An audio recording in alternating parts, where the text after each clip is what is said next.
Bonjour à toutes et à tous. Aujourd'hui, on se retrouve pour une nouvelle vidéo où on va parler du calendrier de l'AC Milan pour la nouvelle saison 2023-2024.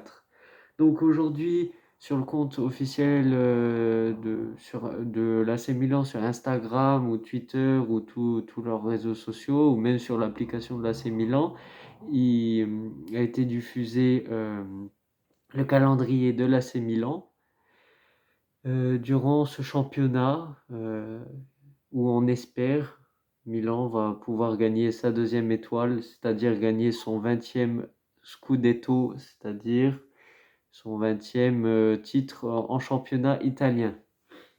Donc, le championnat reprend le 20 août et ça sera un match contre Bologne chez eux.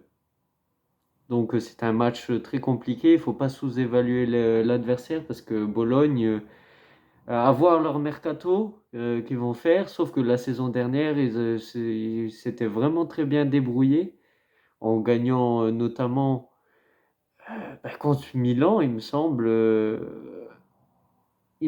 hein. Je suis pas sûr, il faudrait que je vérifie. Donc après le prochain match c'est contre Torino, toujours en août le 27. En septembre, le 3 septembre, nous jouerons contre la Roma chez eux. Le 17 septembre, derby à l'Inter, sauf que bon, c'est toujours le même stade. On commence par des matchs très compliqués, hein. Ensuite, Hellas Vérone à la maison. Cagliari qui est remonté en Série A après une saison en Série B, notamment dirigé par Claudio Ranieri, l'entraîneur italien qui avait fait gagner le championnat anglais à Leicester. Donc voilà. Après la Lazio, Gênes, Juventus en octobre et Napoli.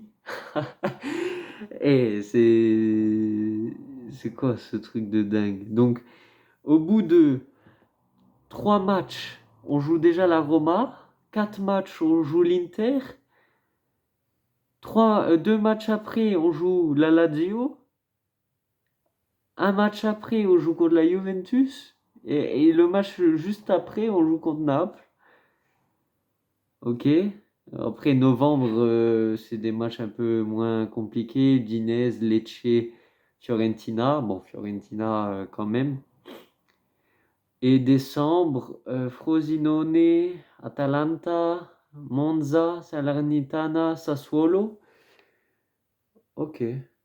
Atalanta, en décembre, c'est l'équipe la plus compliquée à affronter, sauf que Milan a toujours pêché contre des petites équipes. Genre, moi, je vois bien contre Salernitana faire un 2-2, tu vois, des trucs comme ça. Donc, j'espère que Milan va renforcer son équipe durant cet été afin de prendre des remplaçants. Déjà des titulaires, parce que pour moi, il faudrait renforcer l'équipe, notamment en ailier droit, parce qu'on joue en 4-2-3-1, du coup avec Giroud en pointe. Donc déjà, pour moi, il faudrait acheter une pointe jeune, très, très forte, qui met beaucoup de buts. Pas que j'aime pas Giroud. Giroud, il a fait des miracles jusque maintenant, mais il commence à se faire vieux. Enfin, ça, j'en parlerai dans une autre vidéo. Mais vraiment, il faut que Milan achète des nouveaux joueurs, surtout des remplaçants des titulaires. Comme ça, contre des petites équipes, on peut faire parfois remplacer les titulaires et les faire se reposer. Et, euh, et le fait de mettre des remplaçants qui soient fort. Pas comme Ballo-Touré à la place de Théo Hernandez ou des trucs comme ça. Pobega, il est bon, mais c'est un jeune qui n'est pas très expérimenté, il n'est pas à la hauteur. Donc, bon, comme j'ai dit, cet été, il faut renforcer, il faut tout miser sur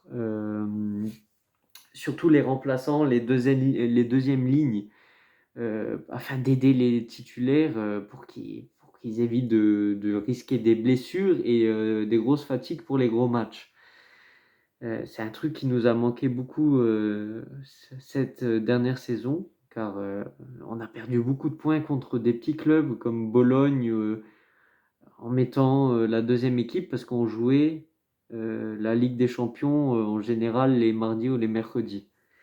Donc voilà, à voir. Du coup, ça c'est l'année 2023 et on passe à l'année 2024 où on reprend avec Empoli en janvier, Roma tout de suite après, Udinese, Bologna. En janvier, ça va.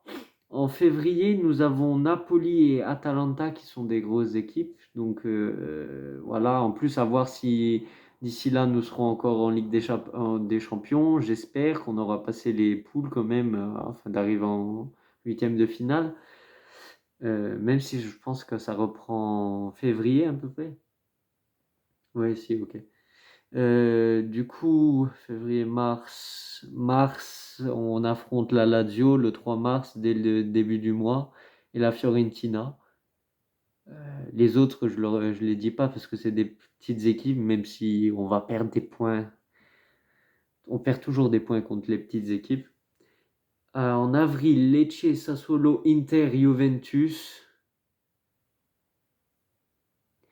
Toujours des gros matchs, toujours des derbies.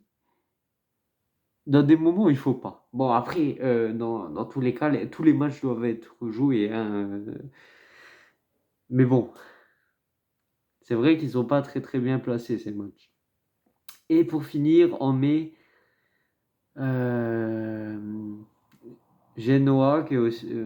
Non, ils ont réussi à se maintenir. Attends.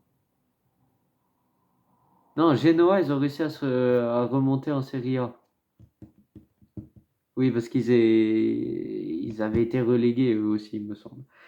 Cagliari, Torino et Salernitana. Bon, le mois de mai, c'est des matchs un peu plus calmes, mais toujours des matchs qu'il ne faut pas sous-évaluer parce que nous avons l'habitude de sous-évaluer ce genre de matchs. À voir l'équipe que va nous fournir Cardinale, c'est-à-dire le propriétaire de l'AC Milan. Parce que voilà, durant ces derniers jours, on parlait de Pulisic, Chukwueze. Bon, David et Fratesi, il a été à l'Inter, bon, même si je m'y attendais. Et plein d'autres petits joueurs qui peuvent être intéressants, mais j'en parlerai dans d'autres vidéos. Donc, je vous remercie d'avoir regardé cette vidéo. Merci d'être toujours à l'écoute. Et on se retrouve pour une prochaine vidéo. Ciao, ciao.